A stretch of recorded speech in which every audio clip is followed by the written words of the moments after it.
Good morning and welcome back to our CTE Advisory Committee meeting today. I want to start out with a few notes to announce about conducting virtual meetings. The meeting still must comply with the requirements of the Open Meeting Act, and accordingly the public may view the meeting via link provided in the advertised agenda, which can be found online at the KDE website. CTE advisory members must ensure their video is streaming and they can be seen throughout the duration of the meeting. CTE advisory members may mute their microphone when not talking. However, all discussions must be broadcast to the public. Therefore, all members should be sure their microphone is not on mute when they speak. For any items that require a vote, a roll call vote may be necessary to record the vote of each member. Please mute or turn off cell phones or any other mobile devices so as not to interrupt the meeting. So with that taken care of, I would just like to say that we appreciate everyone attending today, and I think it's a great day just with the announcements coming from the CDC and the governor. We're beginning to see the daylight with labs open, work-based learning starting up again, PD with staff going on, students attending camp and leadership retreats, planning for summer conference, and graduation, and proms. So it's starting to look a little like Christmas, we would say, with the way things are going now, and we're really happy about that. Before I move into the agenda, I would like to introduce my leadership team that's on the call today. Scott Uselis is our data manager. Leslie Slaughter is our executive advisor and policy advisor. Kylie Whitaker is assistant director over policy.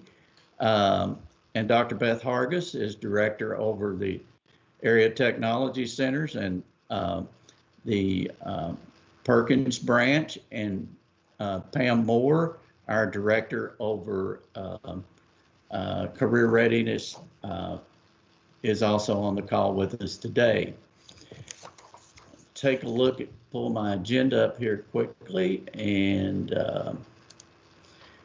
so with that, I guess we would move to our roll call. Leslie? Right, yes sir. Good morning everyone.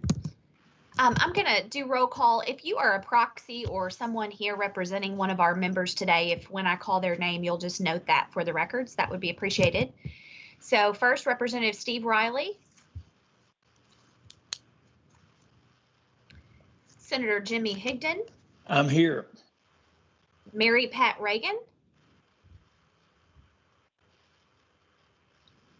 Matthew Whitaker. I'm here. Jeff Jones. I'm here. Darlene Zybert. I am here. Drew Graham. Kyle Kelly is here as his proxy. Great, thank you. Lee Lingo. I'm here.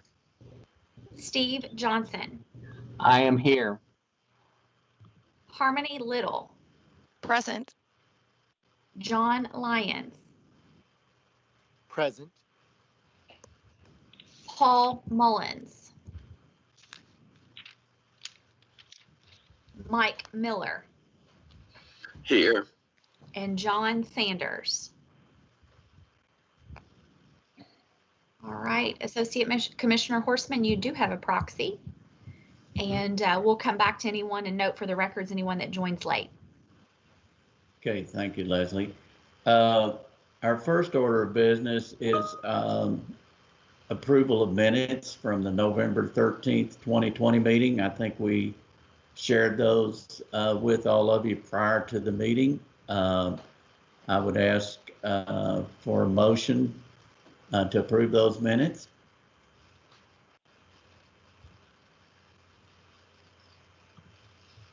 Harmony Little, I'll make that motion.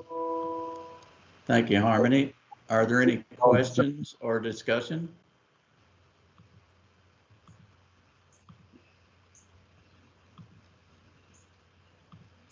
I'll Hearing second the none. motion. Jeff Jones. Thank you, Jeff. Leslie, would you call the roll?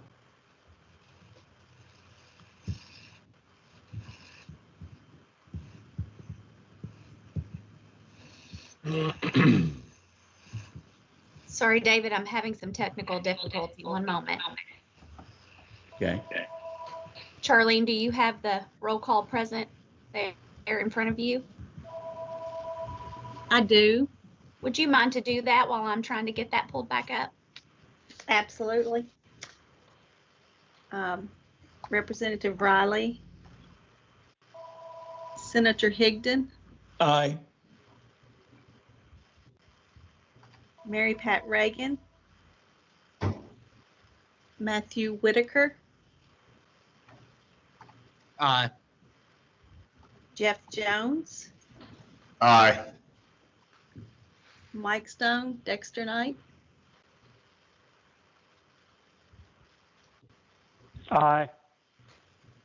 Darlene Zybert, Aye.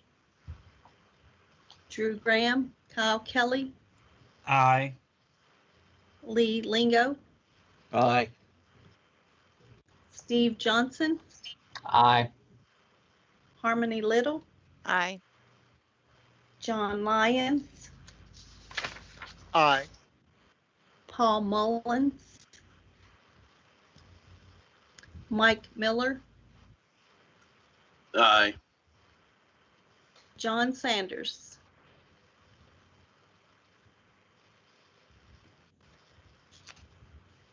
Is that everyone, Ms. Baxter? That's everyone. So I think that motion carries. So if we could just take a minute and Leslie, are you back on with us now?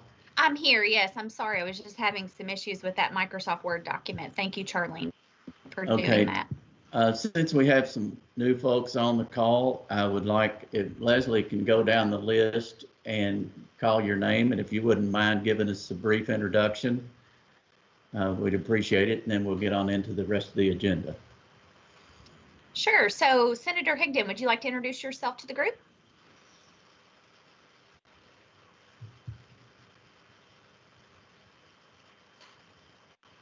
All right, Senator Higdon, are you there? If not, we can come back to you. All right. Mary Pat Reagan, was she? I think you said my name, so I I'll jump in did, there. Senator. We're just doing introductions. Is there anything you'd like to say to welcome everyone today?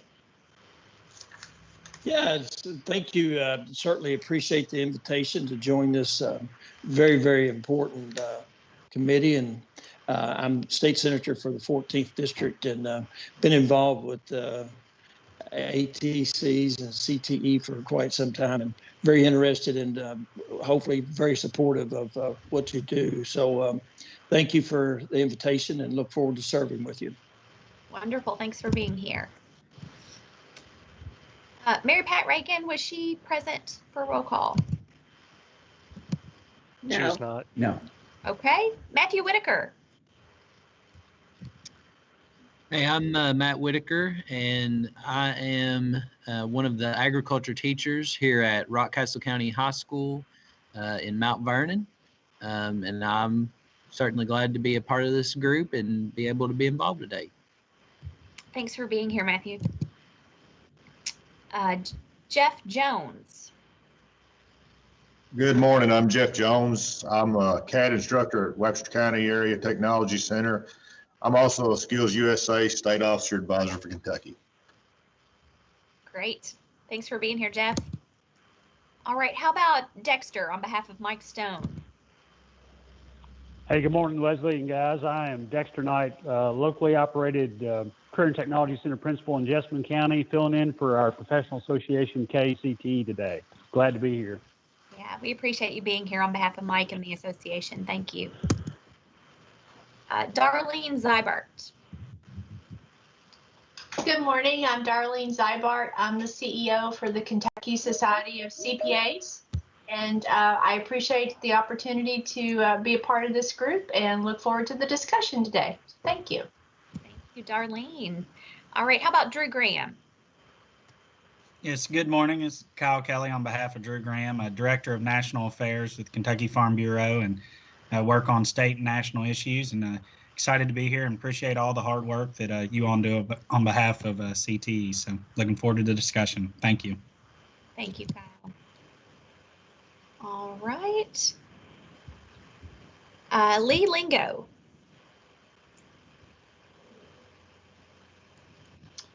Hi, I'm Lee Lingo. I'm the Executive Director of the Kentucky Association of Manufacturers. We represent anybody that manufactures or processes something and turns it into something else in the great state of Kentucky. Glad to be here. Appreciate you being here. Thank you, Lee. Steve Johnson. This is Steve Johnson. Good morning. I'm the Vice President of Government Committee and Legislative Affairs for Owensboro Health, a 3-hospital healthcare system, the largest private employer west of Louisville, and certainly always appreciate being a part of the discussion and the agenda. Thank you, Steve. Harmony Little. Good morning. I'm Harmony Little, Director of Career Pathways and the Future Work at Kentucky Community Technical College System. One of my many roles is to work with the fine folks at KDE and our colleges and your secondary institutions on dual credit, and I am looking forward to continued partnership. Thank you, Harmony. We appreciate you too. John Lyons. Hello, I'm John Lyons. I'm the Executive Director of the Kentucky Workforce Innovation Board, and I'm excited to work here with CTE, joining the work we do in education with our workforce. Thank you. Thanks, John. Mr. Mullins, have you joined us yet? Haven't seen him come in. All right, how about Mike Miller? Good morning, Leslie. My name is Mike Miller. I'm the principal at Mayfield.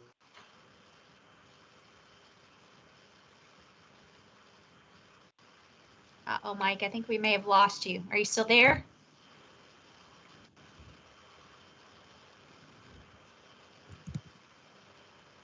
All right. Well, we'll come back to Mike. He may be having some technical difficulties. John Sanders? John, are you on? I saw him check in. Okay, can you hear me now? Yes. Yeah. Okay, awesome. John Sanders, and I am principal here at Franklin County Career Tech Center. Been a few different places. I'm in my 15th year as a principal in a tech center. I've been both at the state level ATCs as well as 2 locally operated. So I'm very passionate about career and tech, and I'm just happy to be part of this awesome group. Thank you, John. All right, we'll try to go back to Mike really quickly. Mike, were you able to rejoin? Hey, can you hear me now, Leslie? Yes, sir. Awesome, great. Yeah, Mike Miller. I'm the principal at Mayfield Graves Area Technology Center. Just glad to be with you this morning. Glad you're here. We know you're an hour behind, as some of our other friends are as well. So, all right. So I believe that's it. Associate Commissioner Horstman for introductions. All right. Thank you, Leslie. We had a busy session this time, and there were some things that involved career and technical education, and Leslie is our executive advisor, working with policy and what we do there with session is going to review some of that, and afterwards we're hoping to get some discussion about anything else that you'd like to see happen. Leslie? Thank you. So I will apologize in advance. I'm dealing with the wonderful Kentucky allergies this morning, and so I don't have a great voice and certainly don't sound like myself, and hopefully I can make it through today without losing my voice. But I just want to spend a few moments with you all. As David said, as with any year and any session, it was obviously an incredibly busy session. What I've chosen to focus on are kind of the top few bills that directly impact CTE.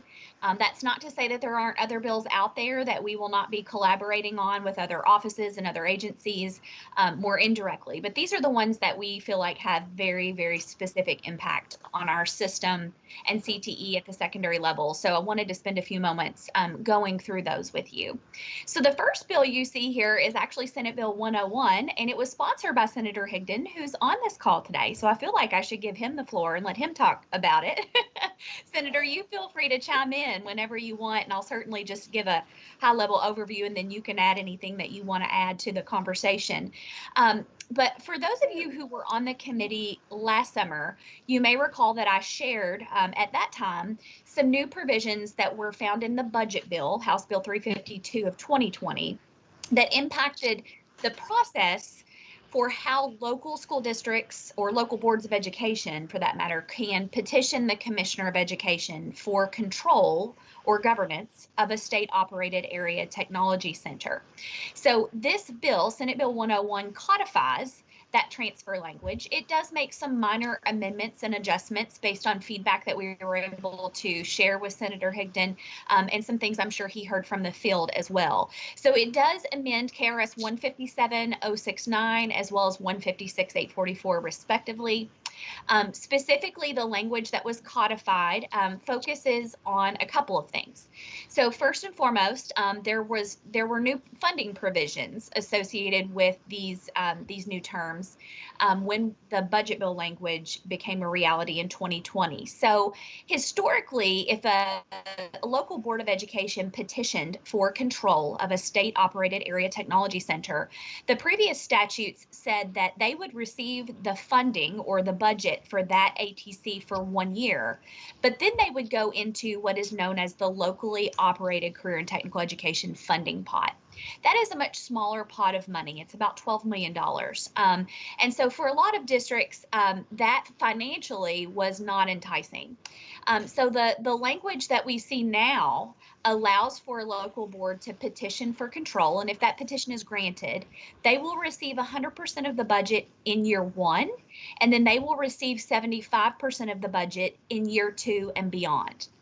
So there is a particular provision in the bill that says that that extra 25% that gets shaved off of those budgets in year 2 and beyond go into a side funding pot that is to be given to our unfunded locally operated centers. So many of you who have served on this committee previously know that we've talked a lot about the funding inequities across the state. And we have a large number of districts who have locally operated CTE centers that are not currently receiving any state supplemental funds.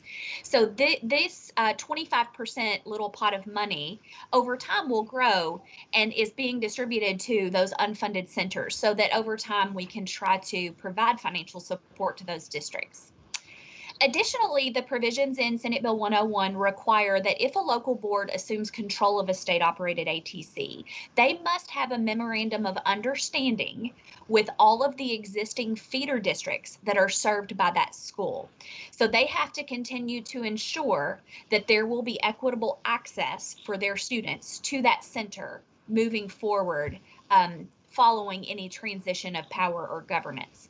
And that was a really important inclusion that Senator Higdon, I want to say thank you for ensuring, because as you know, the vast majority of our area technology centers do serve more than one school district. So the requirement that that access remains for those districts was really, really important. Lastly, I'll mention just some personnel provisions that are in Senate Bill 101. As you know, the state-operated ATCs, those employees of those schools are KDE employees. They are not employed by the local school district unless there is some type of memorandum of agreement with the district for a particular employee.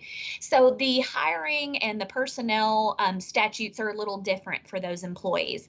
So the teachers within the 156 system instead of earning tenure, earn what we call continuing status. And there were provisions in Senate Bill 101 this year that said that if a transfer to local governments does occur with an ATC, that there will continue to be the opportunity for those that had earned continuing status to rightfully keep that continuing status. It also says that employees who do not have yet that continuing status designation do have to be offered a 1-year limited contract by the district, and then personnel decisions can be made after that time. So there also was within the bill a section that cleaned up some language that was actually an error in the statute that had needed to be cleaned up for years. So that the funding formula for those locally operated centers is specified in that 157.069. It actually had an error in the formula itself, and so that was corrected. Thank you, Senator Higdon, for getting that fixed for us so that we could be in compliance with the statute in how we were distributing those funds. And then it also does ensure that those locally operated centers that received funding in fiscal year 21 will continue to receive funding moving forward. So it did update the list of eligible districts that are currently able to receive funding. So Senator Higdon, do you have anything you might want to add on that? The floor is yours. Yes. Yeah, thank you so much, Leslie. You described it very well, but I'll go back and say that we inserted budget language in 2008 that would allow ATCs to transition to local control. But you know, the money wasn't attractive, and very few chose to do that. 2020 budget, we allowed the full funding for 1 year, then to 75% the second year. As David will tell you, in our CTE's task force, I think that was 2019, we had a task force, and a lot of districts, you know, suffered from that green grass syndrome. The grass was always greener on the other side. If you were an ATC, you know, the local control looked really good. And so this bill, now that it's codified and allows for that transfer and the money to be more attractive, that actually says that December and as long as the application is into KDE prior to December, that's kind of a requirement for this to take place. So it's time now for all those districts that ever dreamed of local control. It's time for the two districts that have taken advantage of Green and Nelson and any others. I think there are others considering that, but that opportunity will end on December 31st. So hopefully after that we don't hear any folks say, "Well, I want to be local control," and there's not an opportunity for me to do that, because this is a good opportunity, and there are advantages of local control. Like I told a group of industry people yesterday in Marion County, we have a very good ATC. I envision going to local control to be able to go from good to great, but that's just my opinion. So Senate Bill 101 is a good opportunity for those folks that want to take advantage of that. And anytime you pass legislation, you always wonder how it will, I guess, the legislative intent, if it's codified with the agencies that are in charge. And I want to commend KDE and for a remarkable job working with these ATCs to answer their questions and help them into this transition, and not throwing roadblocks in the way of those ATCs that want to do this. So Leslie and David, hats off to your crew for making that happen and making for a smooth transition. And we'll, I guess, when the dust settles on December 31st, we'll see how many ATCs took advantage of this. That's right. Well, thank you, Senator. And I'll open the floor for questions at the end of this legislative update in case anyone wants to ask you some further questions about the bill. So I I will move on now in the interest of time to Senate Bill 128. You all probably heard a lot about this bill on social media, in the news. This is what is being referred to as the supplemental year bill. So as a result of COVID and learning loss that we know many of our students have experienced, Senator Wise sponsored a bill that will allow for the 21-22 year only for students and parents to request to return in 21-22 as a supplemental year. So there are a lot of guidance documents that KDE has developed that are referenced in this handout, and I'll be sure to share this with the committee following today's meeting so that you can utilize these hyperlinks and check out some of the FAQs and resources that have been developed. But essentially, again, any student K through 12 could request by May 1st to their local Board of Education to take advantage of this supplemental year. The districts then have until June 1 to make a decision as to whether or not they want to grant that supplemental year. The bill is very clear that it does require an all or nothing approach. Districts are not allowed to cherry pick who could or could not do this. So they either have to have a policy that permits it or not. So it's kind of an all or nothing decision in terms of how districts decide whether or not they will allow for this to occur. So we've had to, from a CTE perspective, provide a lot of guidance and support to districts on what that looks like for particularly our secondary students and especially our returning seniors that may choose to come back for an additional supplemental year. They may actually walk the graduation line this spring, but still come back as this supplemental student. So it's quite a unique situation. It has required incredible partnerships with a lot of our other state agencies, KCTCS and post-secondary institutions in terms of looking at the impact of this bill on dual credit, articulated credit, all of those kinds of things, financial aid, keys. You can, kind of start to think about all the things that this could, this bill has the potential to impact. And it's been a real joint effort to ensure that we're supporting districts through the implementation and the decision-making process of whether or not that is something they want to allow for their students. So again, those guidance documents and FAQs are there for you to reference if you want to, once this document is shared with you later. House Bill 192 is the state's executive branch budget for fiscal year 22. So if you remember, this is a one-year budget, which is kind of unique because last year there was a one-year budget implemented. Typically, we see a two-year budget as a part of the biennium process, but because of COVID and some of the unknowns that were out there, the General Assembly chose to adopt one-year budgets. So this is a one-year budget that will run through July 1 of 22. For CTE, we're calling it a continuation budget. There really was no impact negatively or positively for CTE funding or any of the pots of money that we manage at the State Department of Ed. There was a small allocation for a new state-operated area technology center in Estill County. So they have been planning for that school to open for a couple of years. In last year's budget, they received a little bit of planning money, and in this year's budget, there is funding for the operation of that school that will open this fall. And I believe that our director, Dr. Beth Hargis, will talk to you a little bit more about Estill County in her ATC updates. Moving on to House Bill 556, this was a pleasant surprise for us on the last evening of the legislative session. We did not know that this funding would be coming for some of our secondary CTE centers, but there was $75 million appropriated for facility renovations for locally operated career and technical education centers. The maximum award amounts are not to exceed $10 million, so we could see no more than 7 or 8 districts or local centers receive this funding. But again, that's the ceiling, that's the cap. So it could be that we see more schools benefit from that funding if they choose to lower the award amounts. There is some language in the bill about the awards taking into consideration a number of factors, what programs are offered that prepare for the workforce.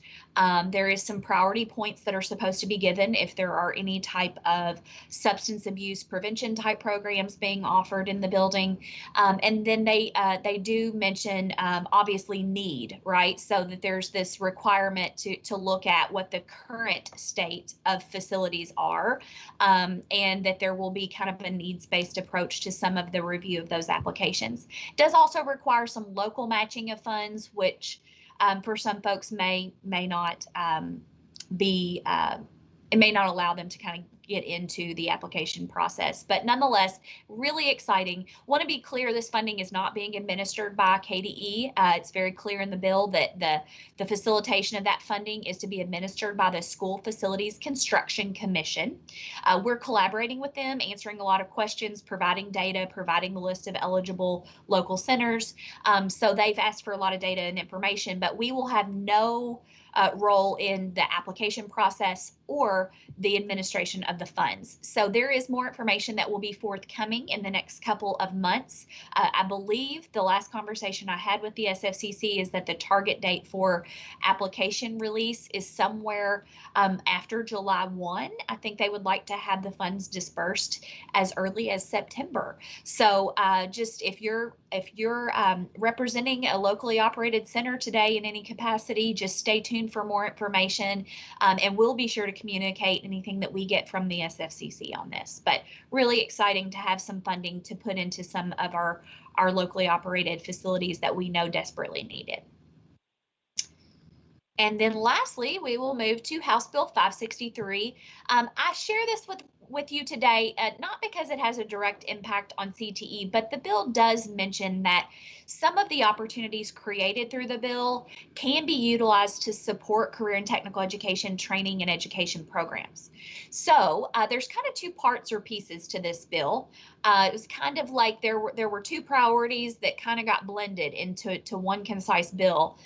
So House Bill 563 for most people is known as the school choice bill. The first piece of the provisions that I want to talk about really has to do with non-resident pupils. So there is a concept that many people refer to kind of as open borders. This idea that for our public schools, you know, if I live in Spencer County, but I want my student to attend Shelby County Public Schools, what does that process look like? And for many districts, there have been non-resident agreements in place for years. But for many districts, those resident agreements have not existed, or non-resident agreements have not existed. So this bill does mandate by July 1 of 22, that every local Board of Education in Kentucky has to adopt a policy around non-resident pupil enrollment. That doesn't specify that they have to permit it or allow for it, but they have to have a policy that says yes or no, we will allow for this. And if yes, then what do those terms, provisions, protocols look like? So kind of in some ways ensures some consistent policy across the state in terms of how that open borders concept could play out depending upon where you are geographically. The second part of the bill allows for what we're calling education opportunity accounts to be created under a program that is being overseen by the Department of Revenue. So we don't have a lot of input on that right now. There's still a lot of information to be forthcoming on what that would look like. But the idea is that there's an opportunity for private donors to donate funding that goes into some education opportunity account type program that can then be utilized for some school choice opportunities for students. So that is where the bill specifically says that some of that funding that is donated through those EOA accounts could be utilized for students to pursue CTE type training and technical programs. So there will be a lot more information forthcoming. This is the bill that really doesn't even begin implementation until another year down the road. So there's still a lot of things to be ironed out, fleshed out, and we'll keep you guys updated on what that shapes up to look like, but I wanted to put that on your radar as well.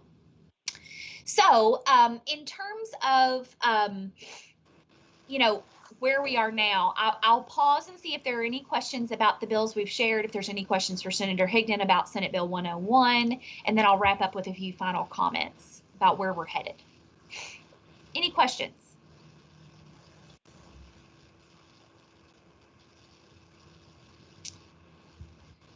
So as we move into the interim period for the General Assembly, they do continue to meet during the summer months, even though that is considered to be the interim period of time. They're not in full session at that time.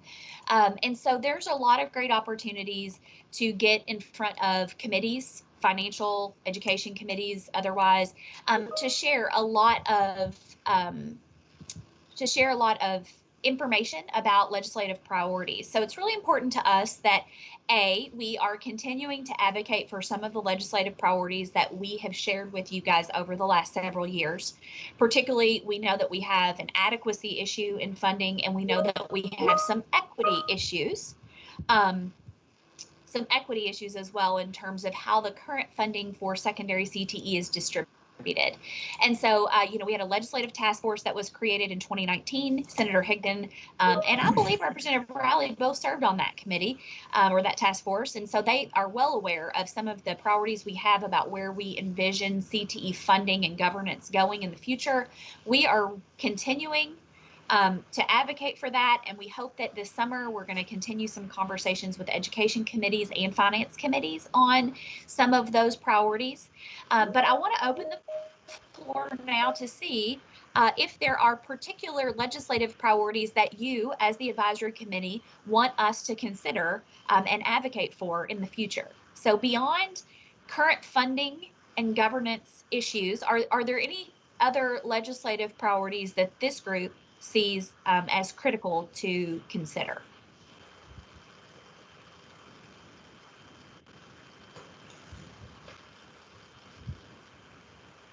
Leslie, I will jump in and say that, funding is an issue. Career and technical education has, I feel, been slighted over the years. And, I think every day there's more and more importance placed on career and technical education. And so funding is an issue, and that equity piece is an issue because the funding. We have 3 pots of money, and I don't know why we would never fund most all at the same level, and certainly ATCs are not receiving enough money, and the local controlled are grossly underfunded. So if we can somehow make that a priority, and I think we're making some progress, but we're not there. We would agree, Senator. I think that we are, I think we're focused on the right ideas, and I think we have the right long-term vision. It's going to take us a little while to get there, I think. But with your partnership and so many others in the General Assembly, we really hope to see that become a reality over the next several years. So appreciate your comments. Any other legislative priorities from the group that you would want us to note? Or questions for that matter before we move on? And Harmony, I apologize, I didn't see your hand up earlier, but I do see your comment. And yes, I was just, so there's no radio silence. Just wanted to say no questions. You've done a really thorough update. Oh, awesome. Thank you. All right. All right. Well, thank you, Leslie. Next, I think this is something that everybody's going to enjoy. We have Scott Uselis on with us, our data manager, and he's going to show us our revised CTE feedback report that we've worked on with KY Stats. So, Scott? Yes, sir. Thank you, David. Can you all see my screen? Is it showing the KY Stats website? Yes, sir. Yes. Okay, just wanted to verify before I started talking. Thank you all very much for allowing me to have the opportunity to speak with you all this morning. What I'm going to go over with you all is a really exciting update to an existing report that's called the CTE Feedback Report through KY Stats. It's a partnership between our office and others in KY Stats to show kind of the successes or show how our CTE students are doing beyond the doors of K-12 education. So just to show you how to get to this, and I'll put the link in the chat after I kind of test drive this real quick, but this is just their homepage, kystats.ky.gov. If you click on reports, and it's one of their featured reports on their front page, career and technical education feedback. We'll go to that one.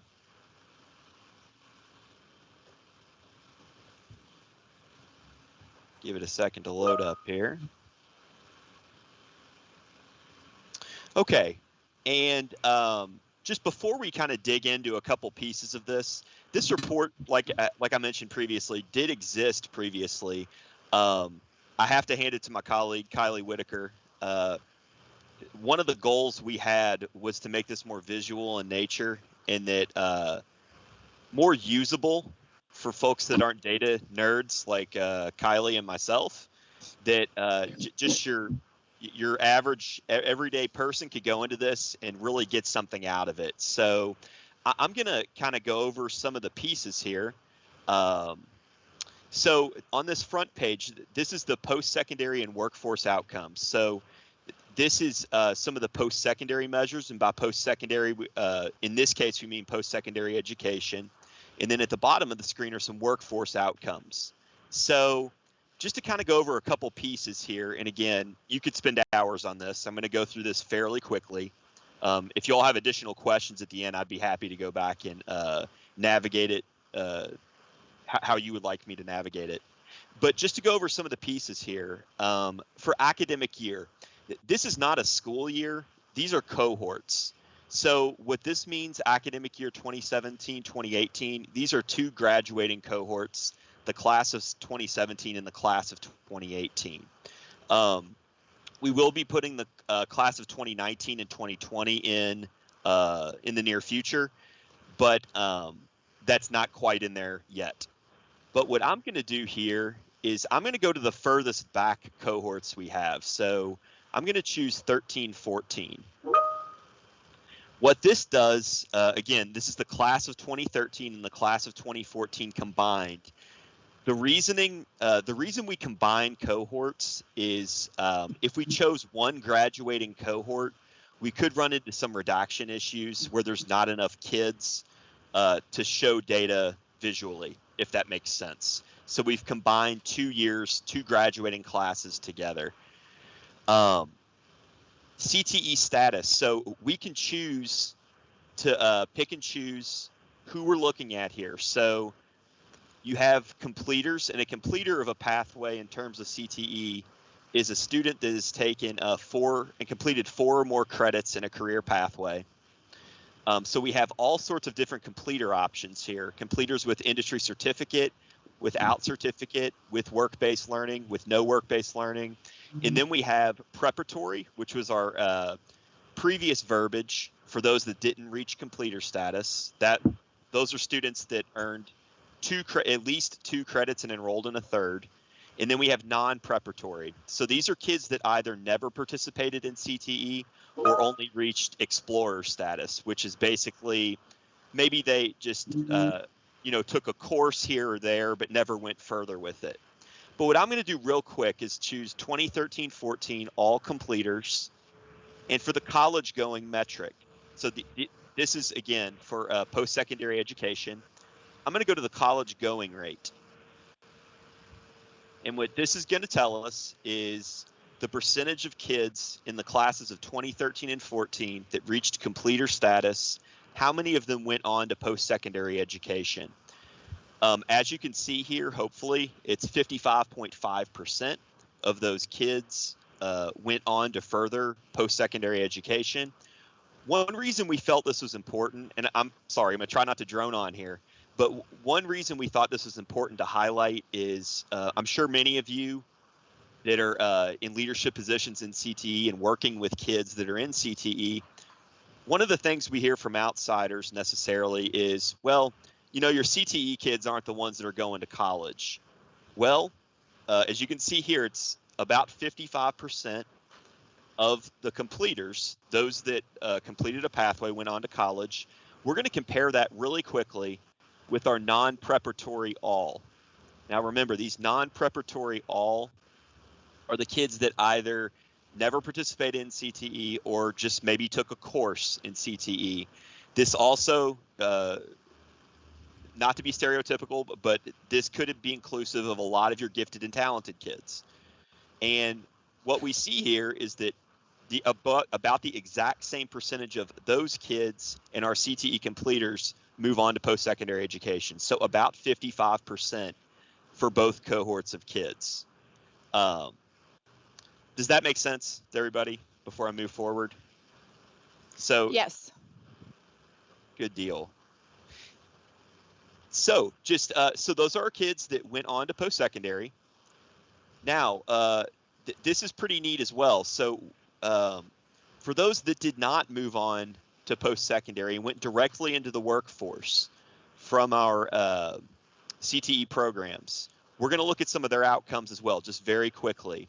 And you'll notice I still have 13, 14 chosen. So this is for the classes of 13 and 14. I want to look at 5-year out data. And the reason I'm choosing those oldest cohorts is that we can look at a longer longitudinal line to see where those 5-year out kids are. So 5 years out from the class of 2013 and 14. So we're looking at, 2018, 19. What do those outcomes look like employment wise?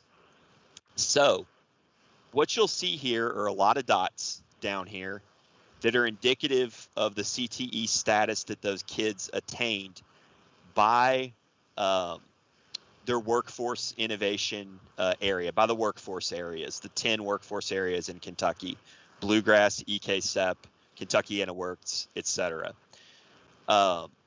So one thing I want to point out here, let's look at the employment rate and the median wage for these different CTE statuses, okay? So what I'm going to choose real quick down here are these non-preparatory all. So if you remember from above, these are our kids that either never participated in CTE or took maybe a course in CTE, and these are the kids from that group that did not matriculate to college. And here are their 5-year outcomes in terms of participation rate and median wage.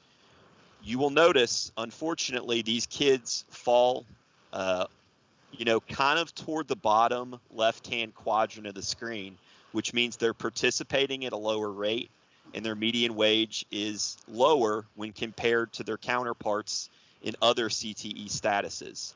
All of these dots here are the different WIB areas. So from West Kentucky, EKSEP, South Central, Northern Kentucky, Lincoln Trail, etc. So I'm going to go back and show all. And then I want to compare that with, let's look at a cohort completers with work-based learning. So these are kids that not only completed a CTE pathway, 4 or more credits in a pathway, but also participated in work-based learning, whether that be co-op, internship, apprenticeship, etc., during their high school career. One thing you will notice about this cohort, they fall much more to the right and much closer to the top, which means their participation rate is greater. They're participating in greater numbers in the workforce, and their median wages are higher than their counterparts that never took any CTE coursework during high school. And again, these dots represent the different WIB areas around Kentucky, with the outlier up here, Lincoln Trail. About 85% of kids that were completers in the Lincoln Trail area, 85% of those kids are employed with an average median wage of just over $31,000 when compared to their counterparts. So I could spend hours on this, but you can toggle this however you want. You can do this by workforce area. So say you're interested in Kentucky Works. We could choose Kentucky Works here for the 13-14 year. This would highlight only Kentucky Works, and you can look at the different CTE statuses and their participation rate and median wage comparison by workforce area. So it's a really, really cool interactive report from our friends at KY Stats who just do incredible work for those that aren't familiar with them.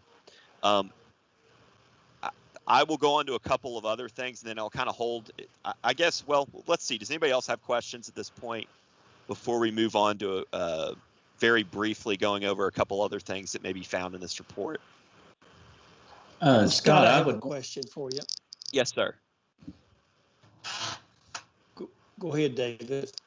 I was just going to make one point. Not everybody on the call might understand that participation rate is the that's the rate of employment that you were talking about when we were looking down at the bottom. That Yes, that the completers with work-based learning not only make more money, but they are more employed than the others. correct. Go ahead, Senator Higdon. Thank you, David. Scott, I would agree with you that KY stats incredible work, and so it's good, accurate, thorough information. Or ATC, where it'd be nice to see some of those by area development districts are somewhat skewed. Like Lincoln Trail is probably skewed somewhat by Hardin County, and Bluegrass, or Kentuckiana Works would be skewed somewhat by Jefferson County. Sure.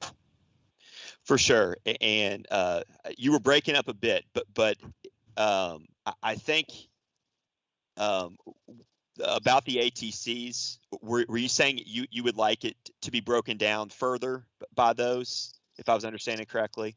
No, I was asking primarily if it could be broken down by county, or by, ATC district, like Marion County ATC would be Marion and Washington. But primarily, I'd like to, the question was, is that available by county? Because I think that would be very good information on a county basis, because some, area development districts are somewhat skewed by the larger counties in the district. Understood. Yes, sir.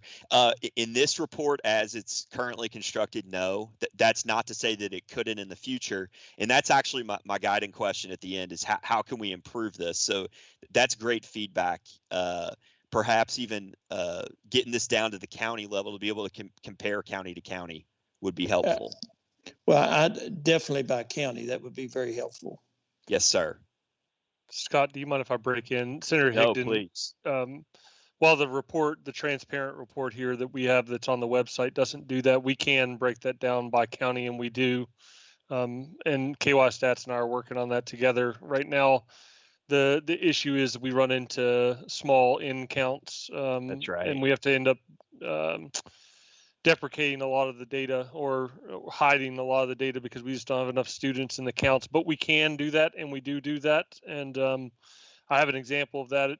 I'm not going to waste your time with it right now, but I can show you an example of what that looks like at some point if you'd like. Yeah, that's a great point, Kylie. Is when we slice this and dice this in a thin way and really narrow that down, sometimes we do run into those redaction issues. Where, for example, if in your neck of the woods, Senator Higdon, if Marion County had 3 kids or 2 kids that were participating in work-based learning in a particular school year, we couldn't report that out. We would just have to say can't report. But it's definitely noted, and as Kylie said, we do have a lot of that data at the county level. It's just not visible in this report. Well, again, KY Stats does an awesome job, and hats off to them. They sure do. They're a fantastic partner. For the sake of time, I apologize, but I'm going to move forward just to show a couple other tabs that are here. And then again, at the end, if anybody has any further questions, either myself or Kylie, my colleague, would be happy to answer those. Up here, if you look at the tabs, we have high school performance. Just really briefly go over that. This is basically showing different metrics of high school by workforce area and by graduation year, some different metrics that we have. So this one here that shows up, we'll just leave it as it is right now.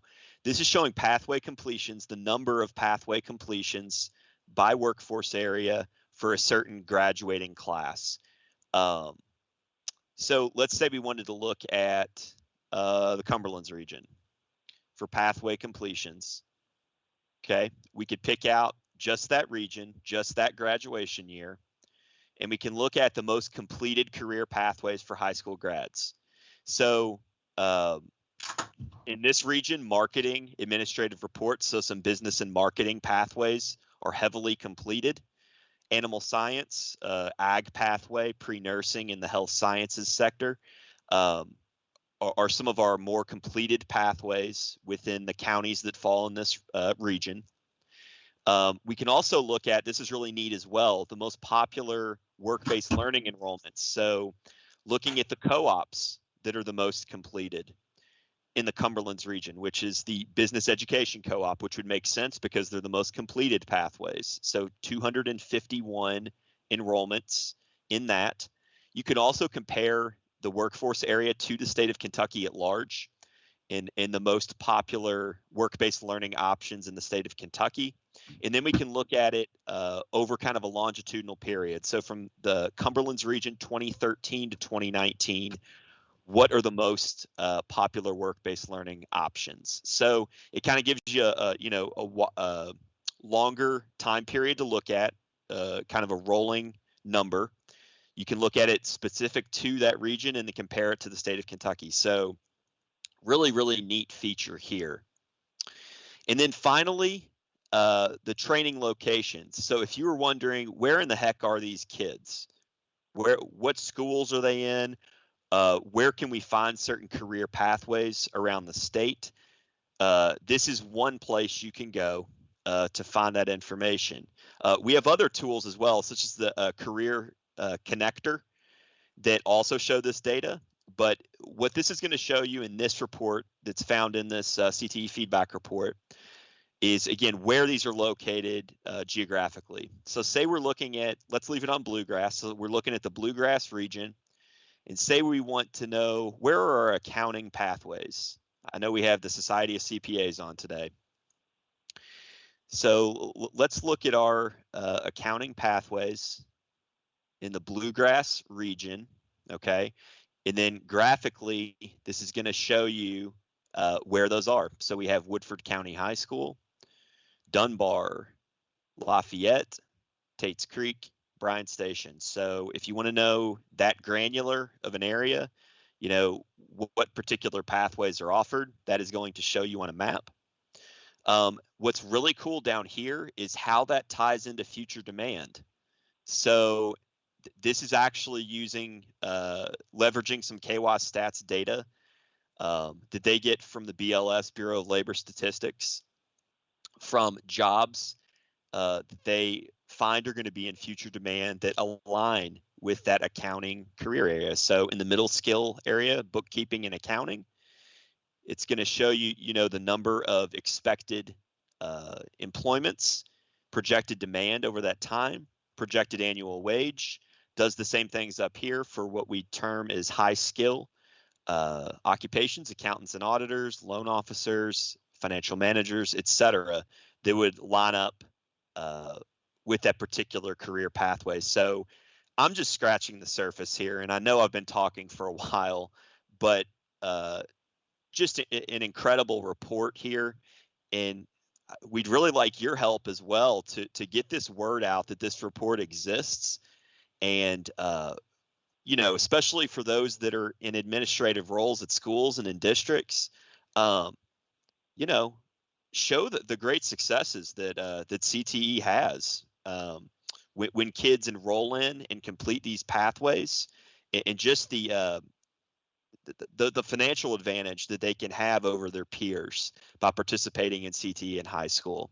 So with that, I will wrap it up, and I'd be happy to take any questions that you all have.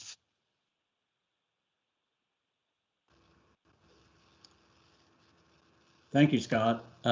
As he said, there's a whole lot to this, and from the CTE perspective, we're so excited to be able to tell the story. And I think that's our biggest challenge, is we know the story of success for students when they're participating and completing pathways, and to cap that, having that work-based learning experience on top of it. But if there's any other features or data that you'd like to see considered in addition to what Senator Higdon mentioned, going deeper into the data by going to counties, you can please speak up now, or you can put it in the chat, or you can contact Scott later and That's right. let him know.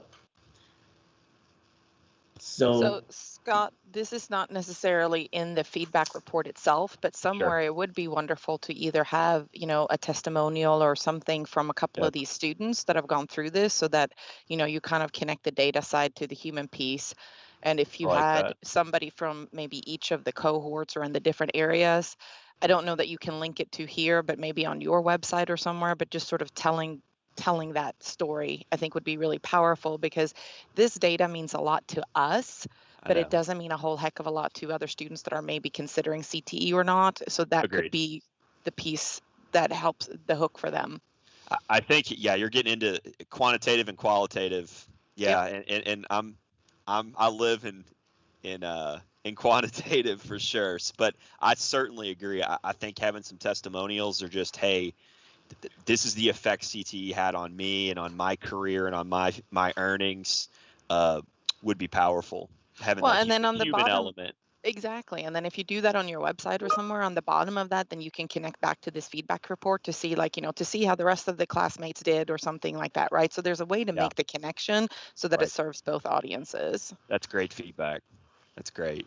Thank you, Harmony. Sure.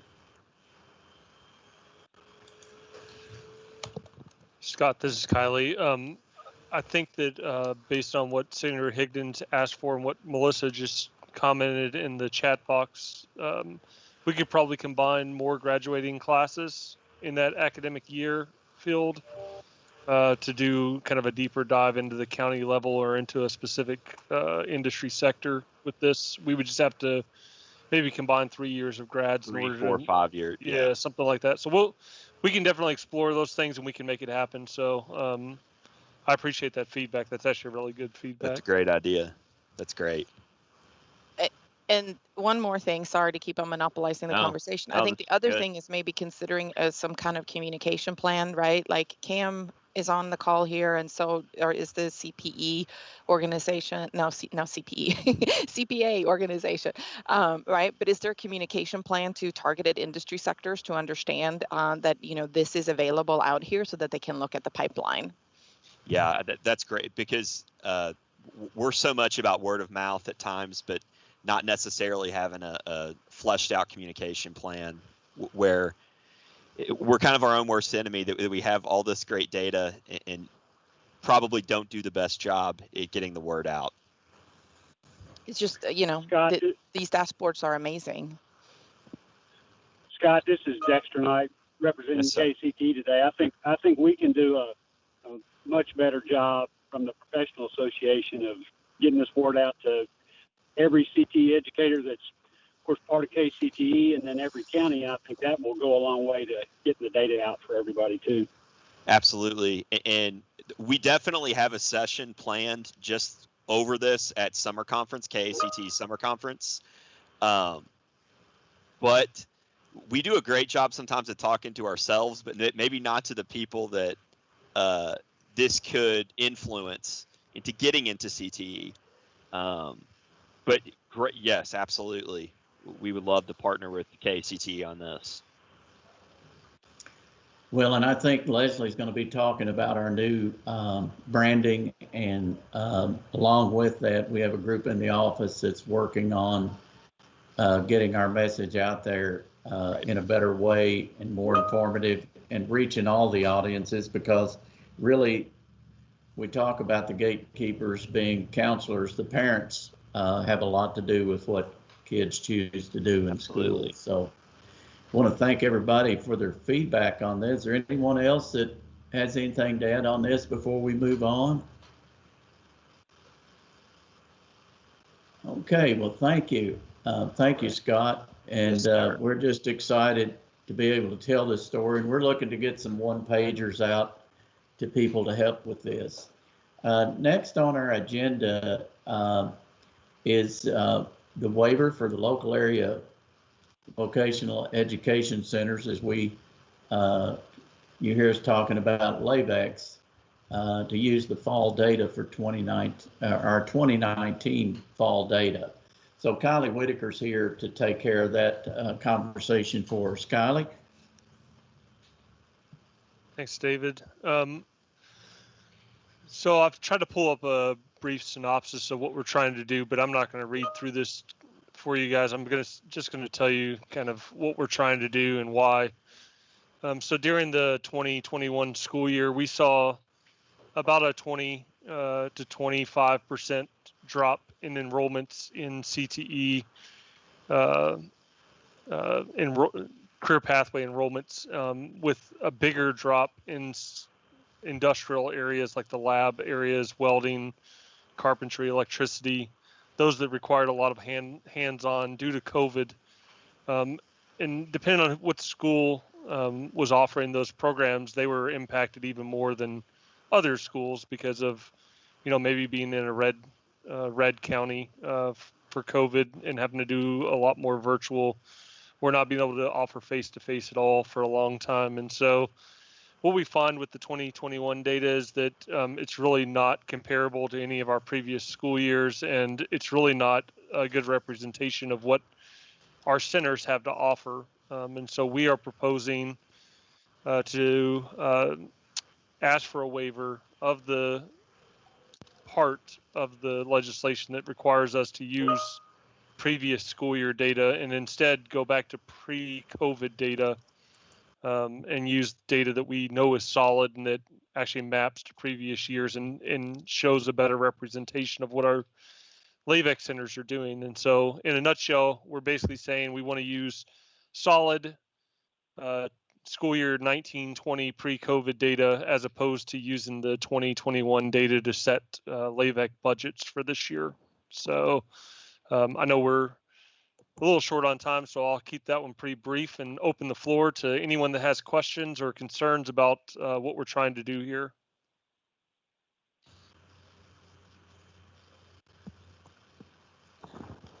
And I welcome any input from John Sanders or Dexter, who are definitely impacted by this decision. Callie, it makes perfect sense. Let's see if I can get this thing on. All right. It makes perfect sense to me. I think it's just, it's been a struggle for everybody, and it's just been an up and down roller coaster. And I think if we can even the playing field, I think that's more than fair. And I personally think that's a good plan. Thanks, John. I appreciate that. Callie, you and I think talked about this a little bit, but I too agree with, the 2019 data being used. However, we're seeing in Jessamine County, we've got our numbers out and we've seen an increase. And I think that part of that's been because of just the inability for students to get in the hands-on CTE program. So we're seeing an increase for next year's enrollment, big time, up by probably 15%. So, but anyway, as far as the data we'll use for that determination, 2019 makes perfect sense.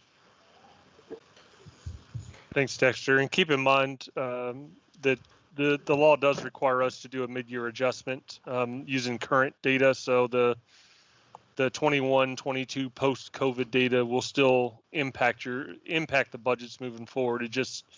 We'll use the 19-20 to set the tentative budgets. Right. That's good. Yeah.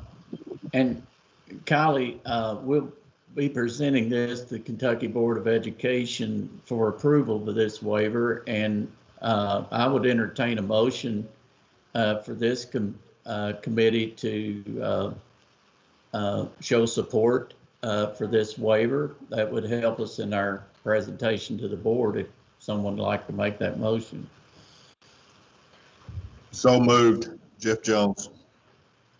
Thank you, Jeff. We have a motion from Jeff.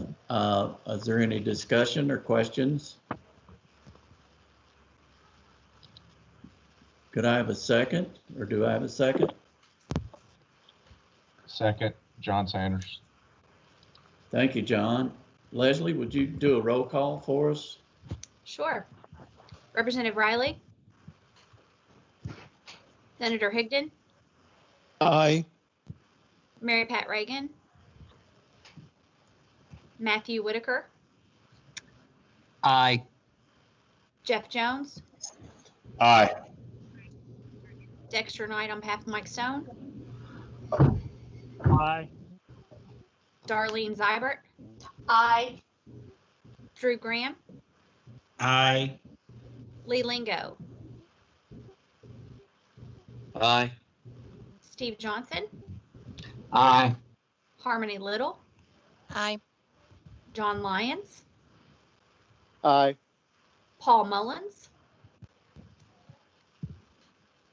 Mike Miller,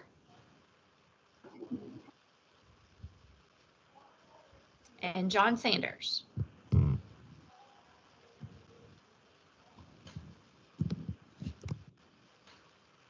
Aye. All right. Okay, so the motion passes. Thank you for that. And thank you, Kylie, for the update. Next, Dr. Beth Hargis is going to give us an update on the ATCs, and she's got some interesting things to show you today. Beth? Thank you, Mr. Horstman. It's a pleasure to be with all of you this morning. I'd like to share some exciting news about CTE, but specifically regarding our state-operated centers. The last time we met, we informed you that Greene and Nelson County area tech centers had transitioned to local control, which left us with 51 state-operated centers.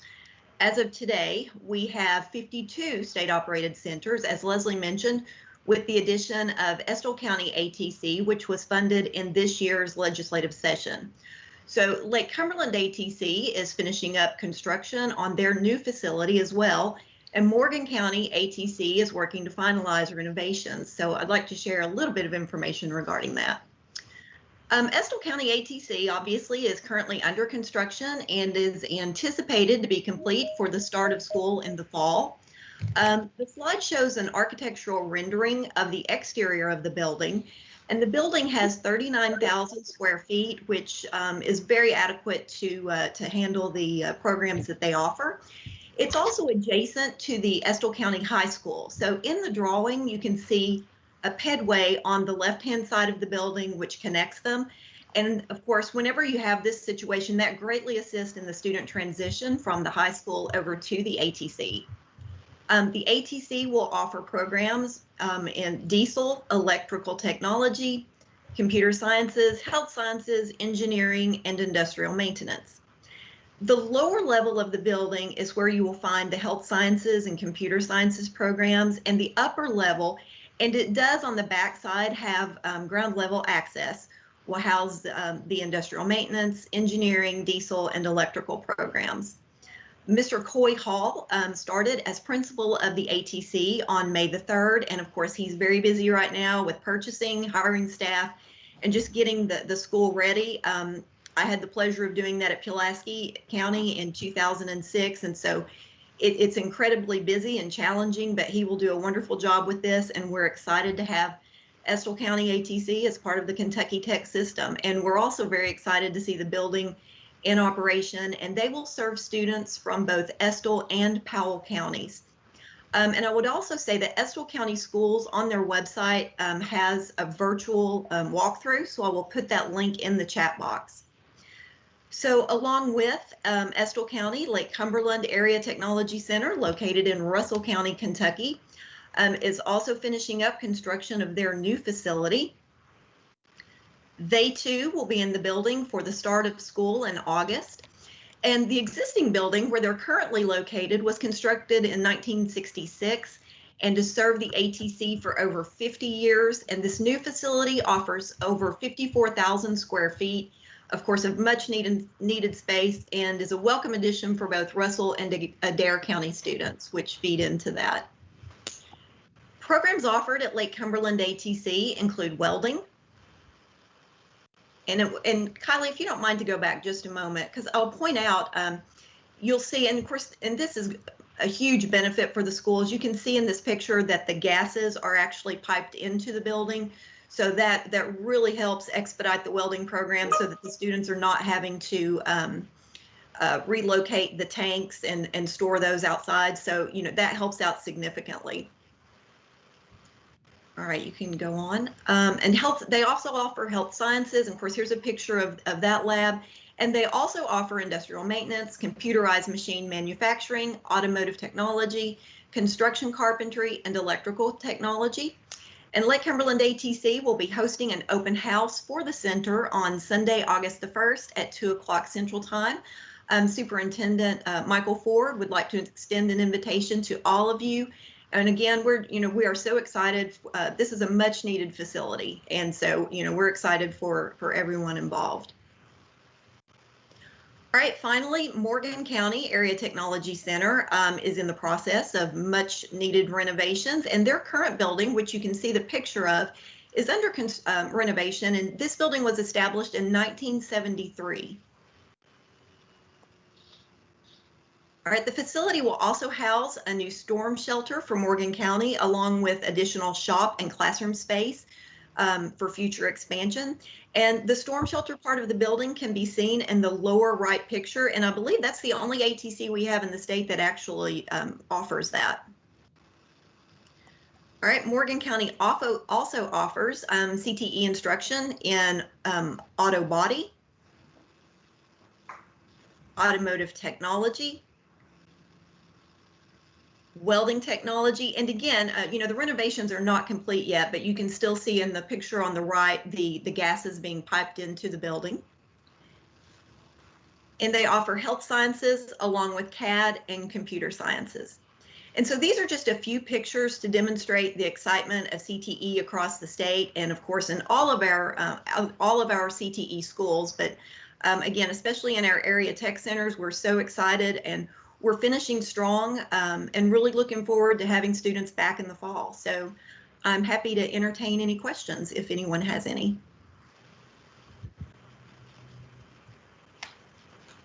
All right, thank you all so much. Thank you, Beth. Next, we've got Leslie back again, and she's leading the charge with our group from our office on our new branding program that we're working on. And we had some funding from the New Skills for Youth grant that we had almost 5 years ago now, and we chose to take those funds and do an overall marketing plan for career and technical education rather than just doing promotion during the grant period. So Leslie, if you'd like to take that away, please. Sure. So really excited to talk to you for just a moment about this work. I shared at our last advisory committee that the work was just getting underway. We had contracted with Red 7E, who is an external marketing firm. They have done some great work for other state government agencies, and they are renowned for the Kentucky Proud logo and brand that is now utilized by the Department of Agriculture. So they've done some really great and very reputable work. So we have kind of approached this work in two phases. The first was logo development and design. So we have a new logo that I'm going to share with you in just a moment. And then the phase two of the work is being executed as we speak. We have been in conversation with them just this week, actually, about some radio advertisements and TV commercials that are being shot and filmed and recorded as we speak. We will be launching this formally at our KACTE summer program in July with the CTE community. And along with that, there will be a marketing plan, communication plan, and some guides and resources for locals to utilize, and even our partners that are on this call today to utilize to share this logo. So we really, as David said, utilize the New Skills for Youth grant to envision what we wanted the future of the CTE brand to look like. Very 21st century, we're calling it today's career and technical education. And we wanted to show that it's really about those partnerships between education and employers that is what is preparing and empowering students for today's workforce and tomorrow's workforce. So without further ado, Kylie, hit play for me. This is a video sample of the moving graphic. So you can see education, employers, creating an empowered career and technical education system. So there's going to be some voiceover with this. The colors were somewhat intentional. We went back and forth for a while on colors, but they do play really well with a lot of the other logos that play currently. So KDE's logo will always be paired with that, as well as the Team Kentucky logo that's out there right now even. So we're super excited. Again, stay tuned. We'll have more information to share with you guys the next time we come together. By that time, we will have formally launched the brand out into the community. So be looking for this and be listening on the radio and looking for a TV advertisement even. So super exciting work to kind of rebrand. It had been about 10 years since we've had a new logo. So hope you all love that. We'll take any feedback you have, or if you have any thoughts about any of the phase 2 work around radio ads, TV ads, communication plans, any of that.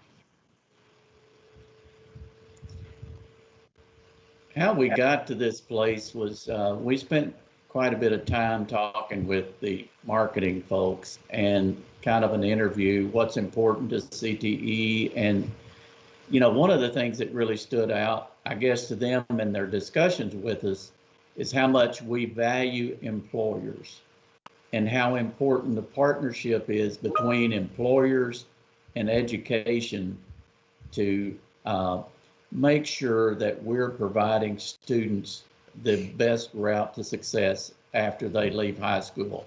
We're not in the business of making better high school students. We're in the business of making better citizens. And I hope that message gets through this. That's why we're so excited, because it's not just about education now. It's about our partnerships and how important that is to our students. So I see some positive feedback in the chat, and we appreciate that. So we hope that with this, that we're going to be carrying the water with this message about all these other good stories that we have to share. Anybody else have anything, questions or additions? David, I'll just jump in and just say, Lee, thanks for your comments. We've worked on several marketing kind of short spiels maybe with Red 7E, and exactly what you're saying in that second comment there. Without employers, your product has nowhere to go, and without your product, our employers can't operate. That's spot on the kind of information we're trying to convey with this. So thank you for that. Well, that's how Cam has been approaching this for some time is, you know, you all turn out a product that goes into the process that allows us to turn out our product. Mm-hmm. So it's basically an infinite loop, and we must have that. And I think you've communicated that pretty effectively with that new branding. Great. Good feedback. Thank you all. I feel really confident that Red 7E has helped us think very holistically about all the audiences we're trying to reach, as well as part of the phase 2 work. So again, I mean, we hope it resonates with students and parents and educators as much as it resonates with post-secondary institutions, our employer partners, business and industry at large. So we're super excited about it. Thank you, David. Yeah. Thank you. And we have a few minutes left, and I just, before we start discussing I guess we could go ahead and start discussing our meeting date, and then I'd like to open it up to our employers and association representatives on the committee to maybe have a chance to speak. I'm looking at November 2021 as our next meeting date, and I think that's when we met last year. And let me take a look at calendars here real quick and see if we can settle on a date that would, at this point, work for everyone. I'm thinking maybe, it seems that we've had pretty good attendance with Friday. I'm looking at November the 19th. I think that's the Friday before Thanksgiving. Is there anyone that has any objections to have a problem with that date? If not, I'm going to go ahead and have Ms. Baxter send out, okay,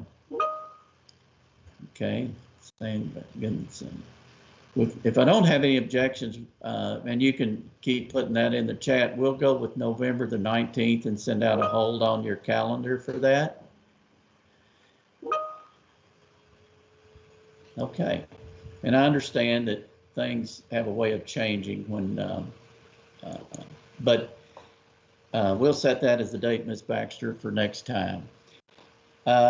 So I just wanted to take, while we have a few minutes left, I know we've got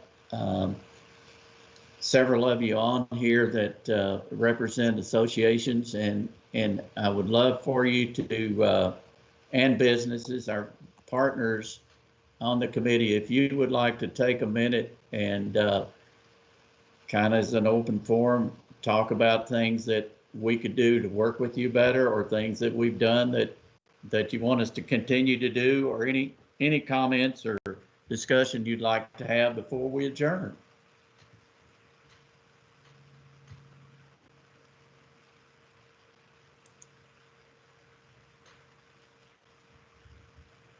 Ron, this is Jimmy. Ron, listen to me, David. That's fine. There was a little moment of silence there, so I just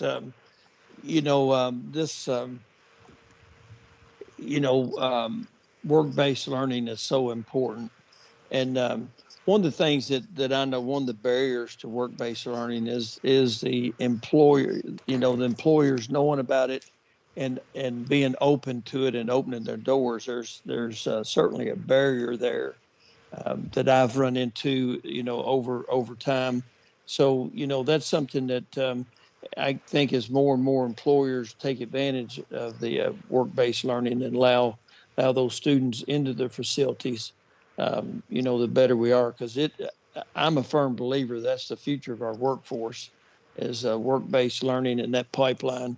And especially now with the work-ready scholarships, it's just, I think having a student to have that background with work-based learning and learning those soft skills and kind of deciding what they want to be and making those connections and getting a degree at no cost and be able to live the American dream without any abundance of student loans is just I think a big thing. But there is a barrier there, and hopefully we can work on that with these employers that are on the call and through the ATCs, that this work-based learning is real.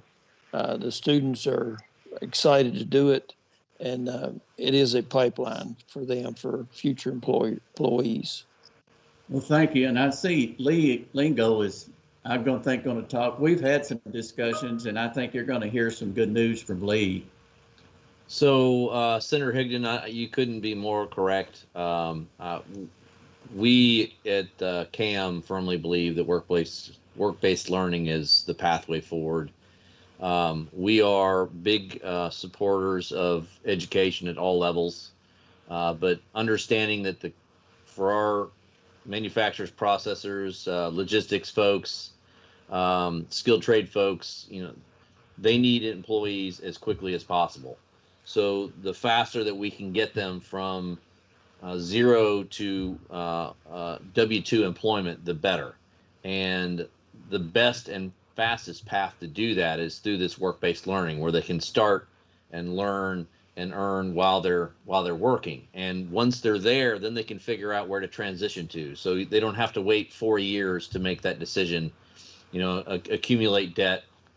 Obviously, if somebody wants to continue on a pathway where they will get a 4-year or a more year degree, we absolutely want that. But we need workers immediately more than we need workers who are potentially overskilled for the job that they are going to end up in 4 years or more years later. We've been conducting a series of mini conferences across the state. We've had 2. We've got 6 more for this quarter. They're all geo-fenced around KCTCS locations and regional workforce areas.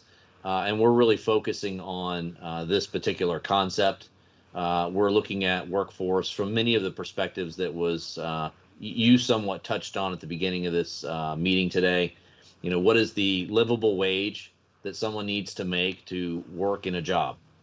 And we have many of those jobs that exceed that livable wage, and the pathway to that wage can be, in many cases, very, very quick and very cost effective if there's a cost at all. So we are trying, Senator Higdon, to relay that information to as many manufacturers and employers in general as possible, because it's critical. We are at a state right now in this country where there are so many people that are not working. It's tough. You know, we're bouncing one of the better economies and one of the better bounce backs we've had in a long time. All these brown boxes that everybody's ordering, they all come from us. But if we don't have people making the things and shipping the things and delivering the things, there's no brown boxes. And most people don't care about that until the round box is late. When your box with a smiley face doesn't show up on time, that's when you care. And that's when you start to understand, hopefully, supply chain matters. Workforce is a key piece of supply chain.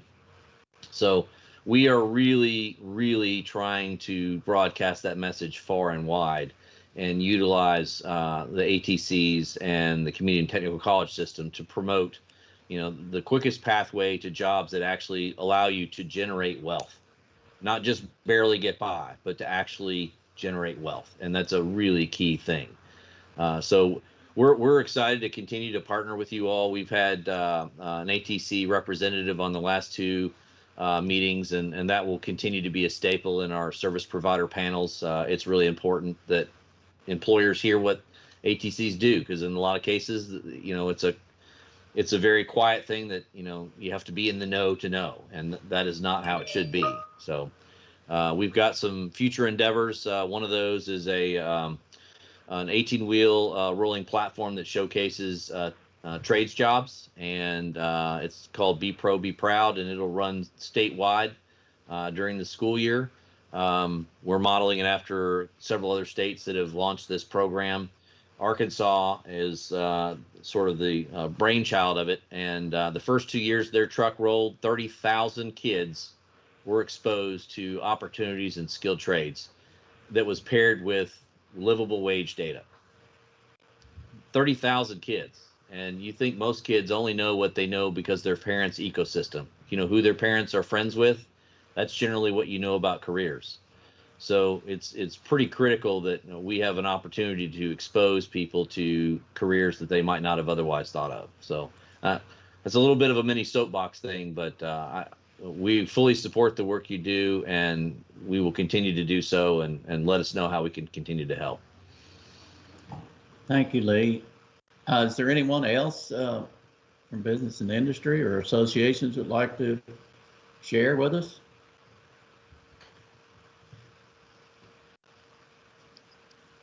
David, I don't want to keep butting in and hog it, the airwaves today, but I just want to make the comment that with Lee, what he had to say, but we're getting a real good economic lesson of the law of supply and demand.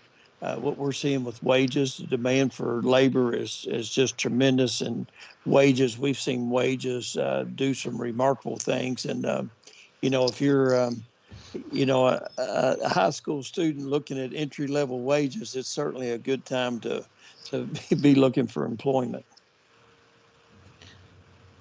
Senator Higdon, we actually do a wage and benefit survey that we track with our membership annually.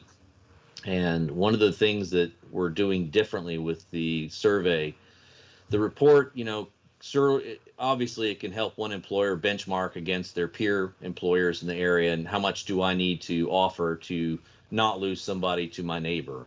But the real power in that particular tool is more than that. I can show the purchasing power of what these careers earn. Most kids that are going into a career have no clue what a salary is, and if you tell them it's $30,000, you might as well say $1 bajillion. They just don't have a frame of reference because a lot of them don't have bills to pay. But if I can show them what they can purchase, they already know what they want to buy. And I can show them what they could reasonably purchase with the salaries that they'll be generating. That has been resonating. And I can do the same thing with the gatekeepers. Gatekeepers, I can show a house in a nice neighborhood that's on Zillow that they'll know where it is, and they can look it up, they can drive by it, and I say, your daughter or your son can purchase that house with the training that they get here and the employment they get here in this amount of time, whether it's a year or 2 or 3 years.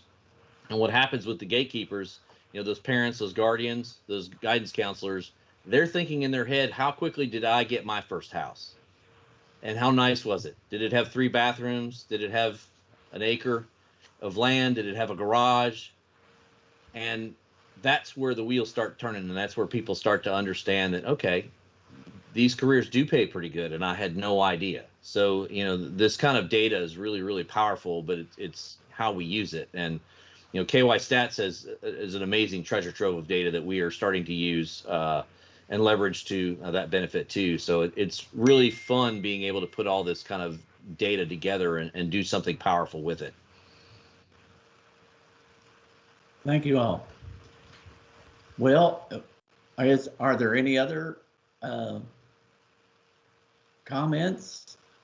If not, I would entertain a motion to adjourn. And give you some time back. I'll make the motion. This is Lee. Thank Harmony you, Lee. will second. Thank you, Harmony. Let's do a voice vote. All in favor, say aye. Aye.